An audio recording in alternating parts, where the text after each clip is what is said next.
Assalamualaikum warahmatullahi wabarakatuh. Perkenalkan, nama saya Aris Zaidis Tonggarak Sarpiano, MPN 2210011778. Di sini saya akan presentasikan makalah atau PPT dari kelompok 10 yang berjudul tokoh-tokoh yang berpengaruh dalam perkembangan filsafat hukum Islam serta pemikirannya. Yang pertama, Al-Kindi meyakinkan banyak definisi filsafat tanpa menyatakan bahwa definisi mana yang menjadi miliknya.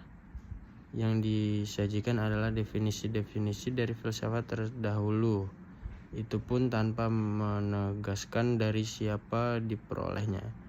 Yang kedua, Al-Farabi,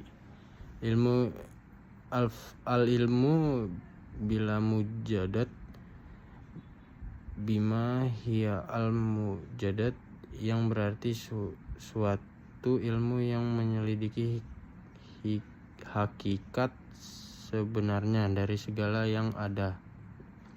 Yang ketiga, Ibnu Sina dalam hal filsafat, Ibnu Sina mengusahakan memadukan filsafat dan agama menurut Nabi, dan filosofi menerima kebenaran dan sumber yang sama, yakni malaikat Jibril yang juga disebut akal sepenuh atau akalitif.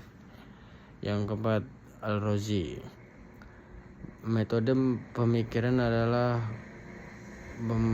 bersistem pengembangan daya intelektual. Apabila adanya seseorang murid bertanya, maka pertanyaannya itu tidak langsung dijawab, melainkan dilemparkan kembali kepada murid-murid lainnya. Yang kelima, tokoh-tokoh filsafat. Yang kelima, metode pemikiran adalah bersistem pengembangan daya intelektual. Apabila ada seorang murid bertanya, metode fisik mengucapkan bahwa tentang bukti adanya Tuhan pencipta jiwa dan kenabian. Yang keenam, Ikhwan al-Syafa, beliau menyatakan bahwa filsafat itu bertingkat-tingkat, yaitu cinta ilmu, mengetahui hakikat wujud-wujud menurut kesanggupan manusia. Yang ketujuh, Al-Ghazali, kerangka Al-Ghazali berjumlah lebih dari 100 buah. Kerangkanya meliputi berbagai macam lapangan ilmu pengetahuan seperti ilmu kalam, fikih, tasawuf, akhlak, autobiografi. Yang ke-8, Ibnu Bajjah.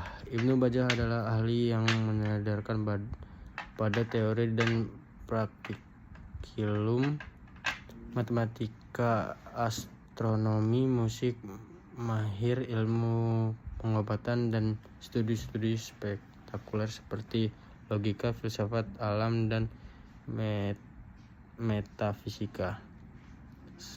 Yang ke-9, Ibnu Taufail, tentang dunia. Salah satu masalah filsafat adalah apakah dunia itu kekal atau diciptakan oleh Tuhan dari ketiada atas kehendaknya. Yang ke-10, Ibnu Rushd, pencari Tuhan. Ibnu Rushd meneliti berbagai golongan yang timbul dalam Islam. Menurut pandangan dia, yang paling terkenal ada 4, yaitu Asy'ariyah, Mu'tazilah, Batiniyah, dan Hasyiyah.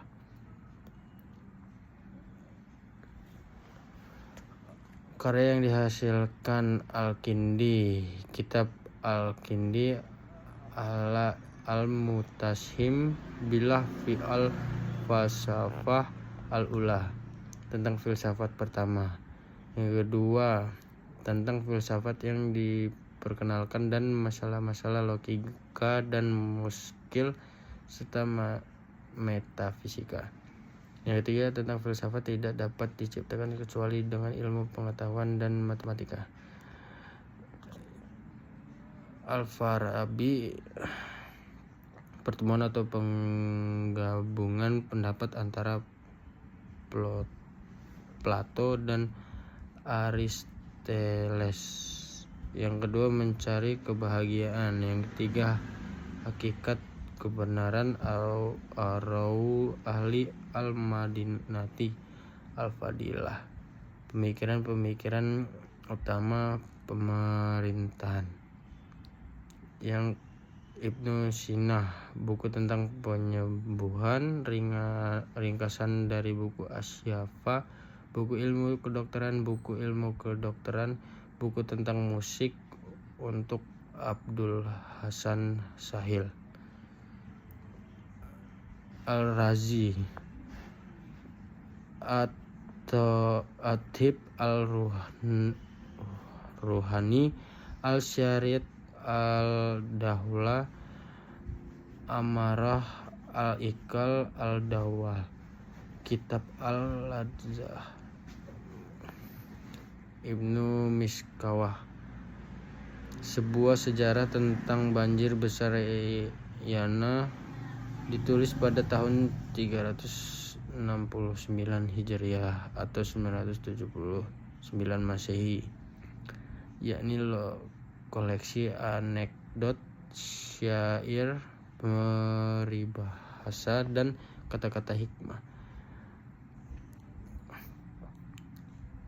Yang Ibnu Taufail adalah seorang dokter, filsuf, ahli matematika, dan penyiaran yang sangat terkenal dari Madinah, Spanyol. Dari sayangnya hanya sedikit sekali karya-karya yang dikenal orang. Miguel Casir, 1122 Hijriah atau 1710 Masehi, 1205 Hijriah atau 1790 Masehi, menyebutkan dua karya yang masih ada, yaitu Risalah Haibin Yakhan dan Asrar al-Hikmah al-Masyrikah. Yang disebut terakhir ini berbentuk naskah. Sekian, terima kasih presentasi dari saya, PPT atau makalah dari kelompok 10. Assalamualaikum warahmatullahi wabarakatuh.